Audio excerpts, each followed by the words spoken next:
In this video, we're going to take a look at Leupold's new VX-5HD Gen 2 3-15 by 44. We're going to talk about what's new with this scope, we're going to put it to the test in the field, and we're going to put it on our optics test rig. This is going to be fun. Hey guys, Gavin here from UltimateReloader.com. This scope is more or less something you're familiar with here on Ultimate Reloader because we've already reviewed the Leupold VX-5HD 3-15 by 44. That was Gen 1. Now we have Gen 2. We just got our hands on this scope. We're really excited about what Leupold has done with it for Gen 2. But before we get into the specifics on that, for those of you that are not familiar with Leupold's Gold Ring lineup of scopes, this is the series that's oriented towards hunters. I want to just sort of step back and give you the high-level overview of how these products are laid out and categorized. So first you've got the optics system. There's 3 different tiers, pricing and quality, starting at advanced. This is going to be more entry level. It's going to be more affordable. The optics aren't going to be quite up to the grade of the elite. Elite is the second tier. This is going to build on the quality level, but it's also going to be at a bit higher price point. And then at the very top, you have professional grade. That's what this VX-5HD is included within, and also the VX-6HD. This is going to be the absolute top quality tier and is also going to be at a higher price point and also have better mechanical features, that kind of thing. The other way that these products are described and categorized is by magnification ratio.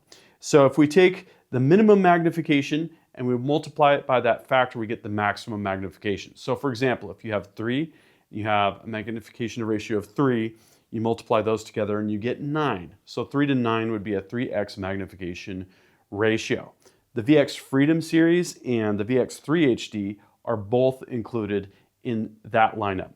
Then you have in the professional grade optics quality category, the VX5HD, which is a 5x magnification ratio, and the VX6HD, which is a 6x magnification ratio.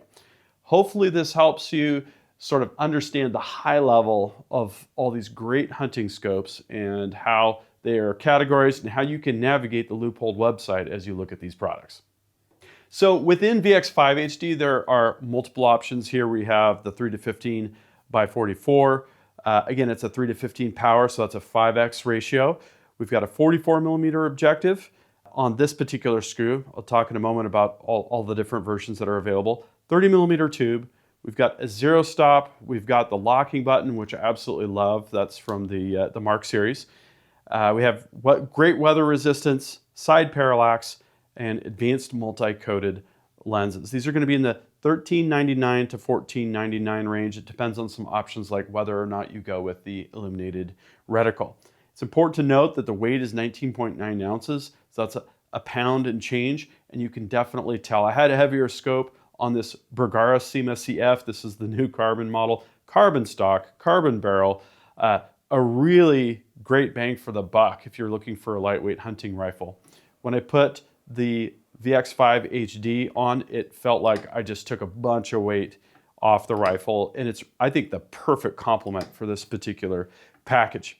Okay, so for Gen 2, we've got some specific things. We've got optimized glare reduction. I mean, Leupold is great with glare reduction. When I went down to the Leupold shooting range for an event, we looked into the sun with a bunch of different optics from different brands and different parts of the Leupold product lineup, and it was really interesting and amazing to see how good Leupold is with glare reduction. But for Gen 2, that's been further enhanced, which is awesome. It's been made more compact physically. We've got multiple design details from the Mark 5 HD that have been inspired and incorporated into the design. The turret shape was changed for additional travel. Adjustments were made more robust, and I mentioned a moment ago multiple objective sizes. Even within this magnification specification, we've got 44mm, which I'm showing here, 50mm, and 56mm objective sizes. One of the features that I love most about the VX5HD is the speed set dial. There's a silver button. You push the button, you lift up a lever, and you can then remove the cap. You can reset your 0 and 0 stop in one easy motion. You flip the lever back down, it locks into place. It literally couldn't be easier. On the side, we've also got this cap for windage. You can pull the knob out, it clicks out, and you can set your windage 0 and pop it back in. So toolless adjustments for elevation and windage are absolutely awesome. But the speed set dial also is compatible with CDS. So CDS stands for the Custom Dial System. You can go to Leupold's website, fill out a form that looks like this. They will custom laser engrave a dial for you that incorporates your ballistics and your scope together. And this means that instead of dialing in mils or MOA, you can literally dial in hundreds of yards. So if the deer is at 400 yards, you turn to the number 4, pull the trigger. That's basically all there is to it. So I think I'm gonna have to order some of these and see how well they work. I can't wait to try them out. So once we settled on a rifle, I took out a set of open range rings. These are the 30mm medium, a great minimalistic ring for a hunting rifle. Got my eye relief figured out, put the rings where I wanted them on the pick rail, got the scope mounted and leveled, and very straightforward process. The rings are really high quality. I like to use the surface on the bottom of the scope body with a machinist parallel and a precision level off to the side, and compare that with the Picatinny rail to make sure that the two agree and are level with respect to each other. That meant it was time to go shooting. So we loaded up some Peterson 308 brass with Sierra's new MKX bullet. This is the sort of combination match hunting bullet. Their 200 grain MKX shot amazing out of this rifle when we first took a look at the rifle. So we headed up to our 100-yard range, and what I like to do is I always like to have an Arca rail on my rifle, put my bag right around, get the rifle set up in the bench rest so that I can take a very careful look through the bore without the bolt in place, center it up on the target exactly, and then go up to the scope and make my elevation and windage adjustments so that the two agree.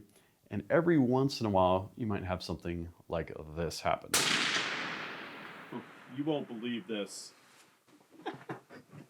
Take a look. Yeah, no way. That's awesome. So how crazy is that? Looking through the bore, we were less than an inch off when we validated 0. Totally crazy. So obviously sight in went really well and really quickly. We also did some other shooting. We took the rifle to what we call our industrial yard, where we've got targets set up at 50, 75, 80 yards going kind of up the hill, and took some shots at the steel. This is what that looked like.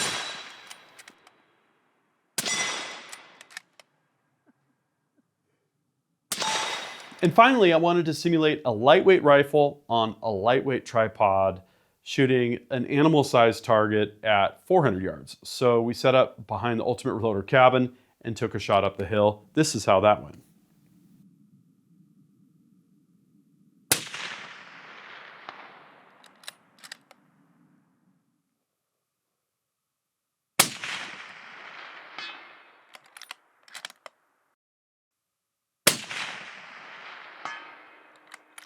Nice.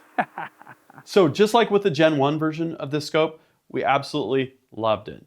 It's really crystal clear to look through. Absolutely love the hardware interface. The integrated throw lever is awesome. I always want a throw lever, and I always want a 0 stop. And the turret locking button is a definite bonus. So after the shooting, as we always do, we put it on our optics test rig. This is a fixture that I designed and machined here at Ultimate Reloader.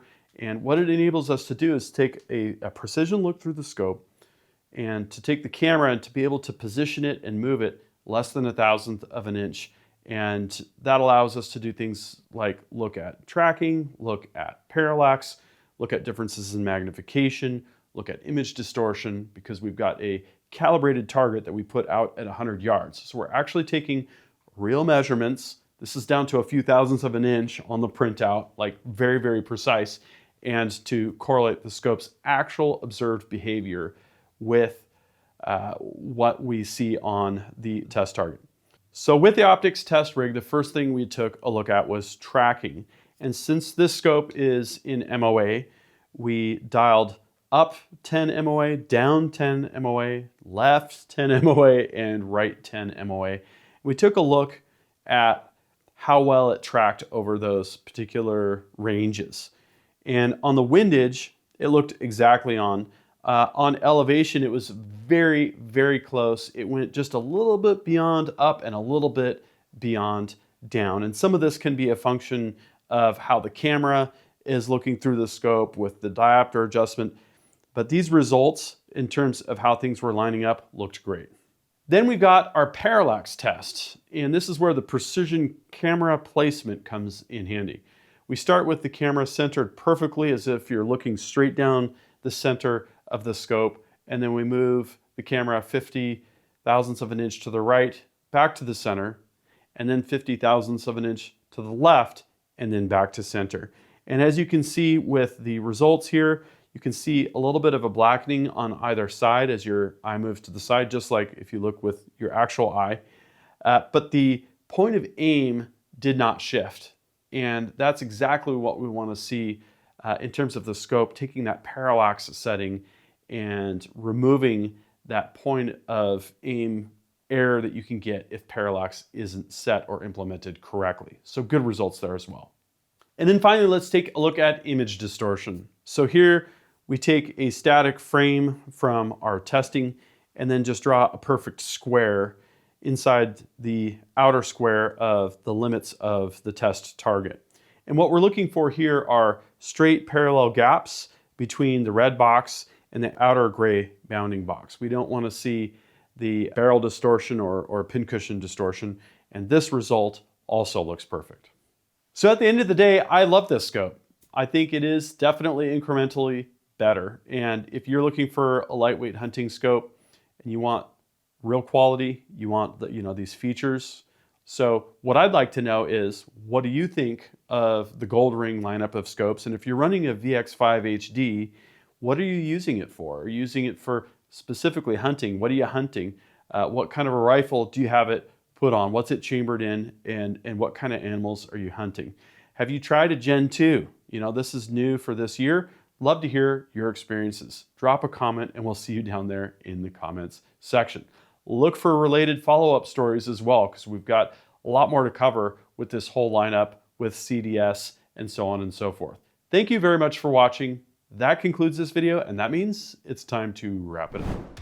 I hope you enjoyed this video. If you're watching Ultimate Reloader on TV and want to take advantage of free resources, exclusives, and hot deals, just hold your camera phone up to the QR code, tap on the link, fill out the information, boom, you're getting Ultimate Reloader emails. Don't forget to like and subscribe. Also, we're on Facebook, YouTube, Rumble, where we've got unrestricted content, and Instagram. Make sure to follow us on all those channels. Ultimate Reloader also has a commercial solutions division serving law enforcement, the military, and the gun industry. We have some unique capabilities, including a comprehensive suite of recoil testing and evaluation capabilities, trigger profiling, and more. Thanks again for watching.